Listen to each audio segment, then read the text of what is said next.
Hey, what it do, sports world? It's me again. The Winner Circle podcast with me, Ray Diggs, is here, y'all. Where passion meets performance and champions are made.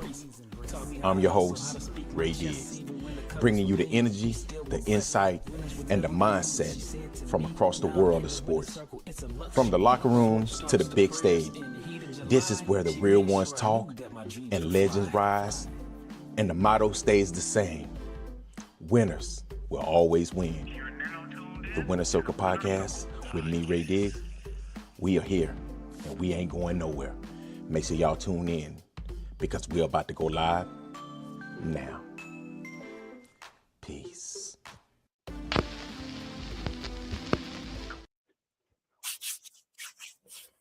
Hey, what it do, world? Welcome to the Winner Circle podcast, man. We got to talk about the Lil Durk latest, okay? As y'all know, Lil Durk is on trial right now for a murder for hire. What does that mean? This right here is the murder for hire, that the murder of Lil Pop and Quando Rondo. Well, guess what, y'all?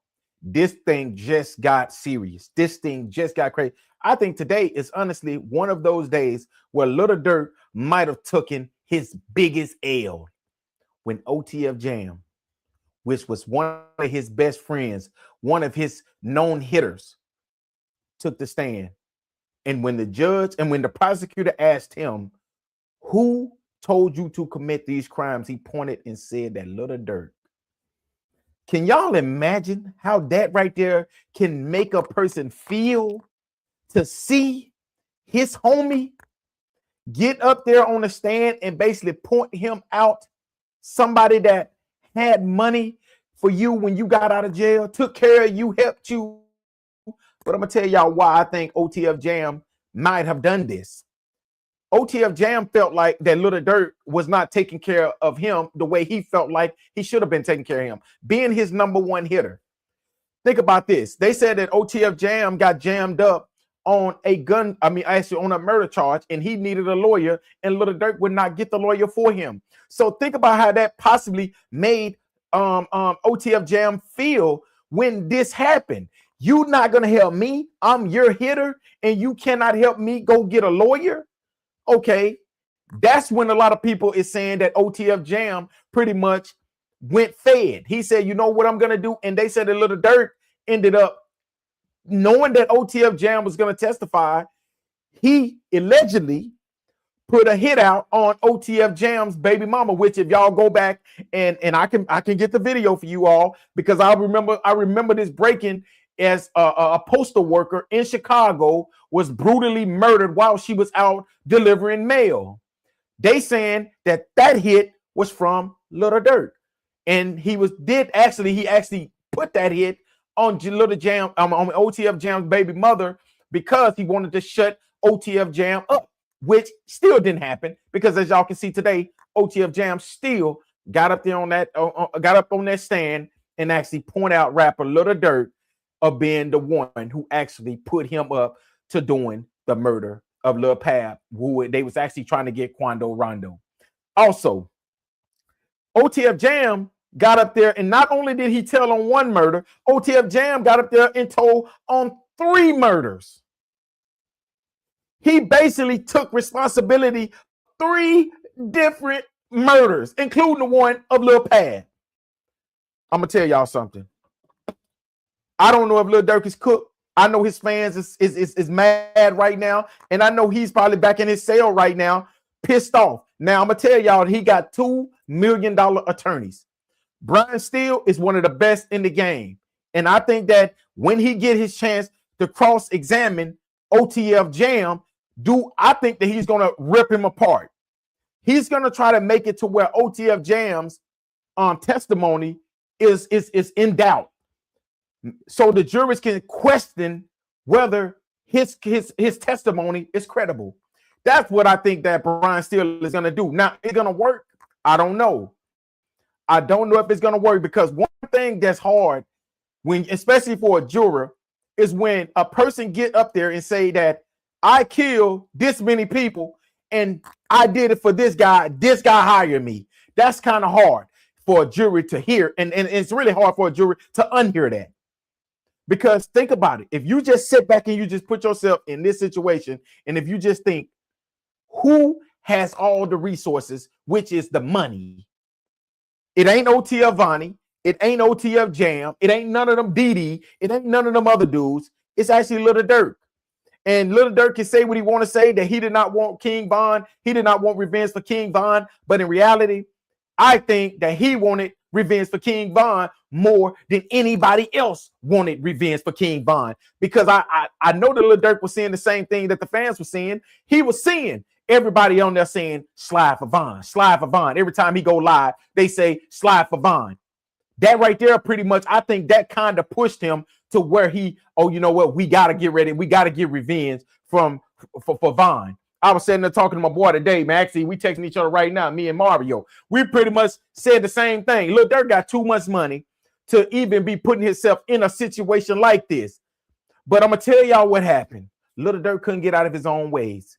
He could not get out of his Chicago ways. First of all, I don't think Lil Durk was a killer. I don't think Lil Durk is a killer now. I think Lil Durk is the one that provide all the money. I don't think Lil Durk, like, he had killers around him. King Von. I think King Von is really about that life. I think T-Roy was about that life. And I think OTF Jam. I think OTF Jam is just ignorant. I think he's just crazy. Shit, I think he real life might be a damn serial killer. But I don't think Lil Durk is about that life like that. And I think that that's what he should have just stuck to rapping. You know what I'm going to do? I'm going to get my money, and I'm going to make sure I'm going to get my revenge by becoming the biggest rapper in the game.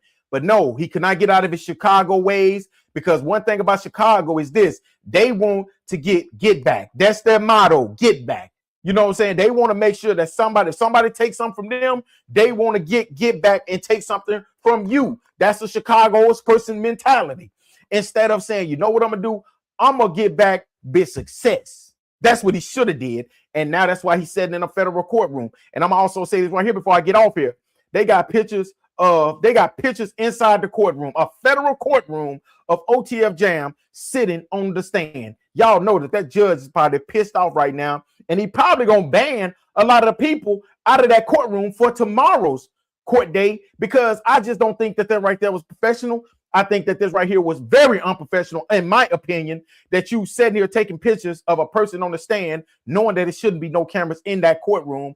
But nowadays they can get cameras everywhere. So I think that right there is going to be something that the judge is going to look at tonight and possibly leading into tomorrow.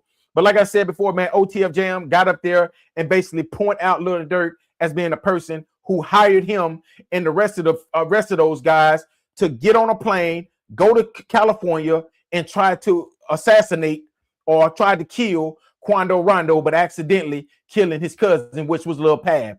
And I'm also saying this right here, man. One thing I'm gonna tell y'all is that long as you commit these crimes in your own neighborhood, they won't give a damn. If they would have committed this crime in Chicago, I honestly think they probably could have got away with it. And I know they possibly would have got away with it. But because you brought your ass over there to LA, you brought yourself to California, that is the reason why they're sitting in a federal courtroom today. Is because the same reason the O Block Sloppy Six is getting ready to get a life sentence is because they went down there to downtown Chicago and tried to commit a murder. See, if you keep that into your own neighborhood and kill each other in your own neighborhood, they probably wouldn't even give a damn, which I know for a fact they wouldn't give a damn, because they ain't never cared in Chicago. So you wanted to go and get on a plane, do all of this craziness, rent a house, you want to rent a car, you do all of this craziness, and then you wondering why you got caught. That's how you got caught, because you took the crime on the road. You see what I'm saying? You know how you take your band on the road? They took their crime on the road instead of hey, you know what? Let's just try to get them down here in Georgia, or try to get them here, and maybe we won't get the FBI, we won't get the feds on us. But you know what you did? You went, you booked flights, you went to this place right here, you rode. And did y'all hear the first day when the prosecutors opened the statements? They basically stalked Quando Rondo to kill him. They stalked him for 2 days to try to kill him. And then in the second day, they ended up killing Lil Pop. Think about that.